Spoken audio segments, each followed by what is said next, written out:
Cela dit, le président du Faso est à Tokyo où il prendra part au sommet Japon-Burkina consacré au partenariat socio-économique entre les deux pays. Roch-Marc Christian Kaboré est accompagné d'une délégation constituée de ministres dont les départements bénéficient de l'appui de la coopération japonaise et comme à son habitude, de l'export burkinabé au pays levant pour donner des nouvelles du pays. Sur le repas du Maya.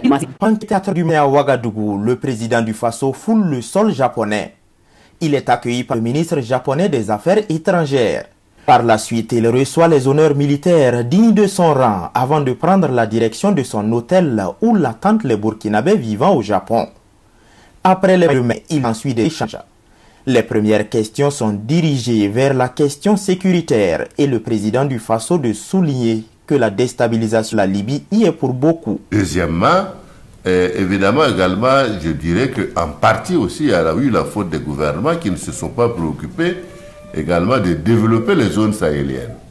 Alors, donc de ce point de vue, toutes ces personnes qui se sentaient également marginalisées par le développement, également étaient beaucoup plus propices comme étant un terreau fertile à la mobilisation, je dirais, à la levée de troupes.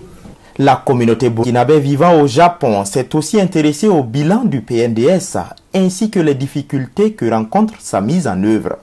Nous avons effectivement, suite à ces différentes pressions syndicales, procédé à une amélioration, je dirais, des salaires au niveau donc, des fonctionnaires. Ils ont coûté près de 120 milliards sur les différentes augmentations que nous devons faire sur ce plan. Alors, c'est pour dire que, évidemment, tout cela, quand vous prenez de l'argent dans le budget payé des avantages, c'est de l'argent en réel de terrain. La réponse aux questions semble avoir trouvé satisfaction de mais qui sont patriotes. Pour moi, si tu es patriote et que lorsqu'on t'appelle, il faut répondre. Il faut répondre à l'appel. Et lorsque tu réponds à l'appel, il faut répondre. Par exemple, parce que non, il faut investir au pays. Je vais, par exemple, donner mon expérience. Et pourquoi quand le pays t'appelle, tu ne réponds pas à l'appel? Pour moi, il faut répondre à l'appel lorsque le pays t'appelle. À la suite de ces échanges, le président du Faso devrait rencontrer le premier ministre japonais ainsi que l'empereur du Japon.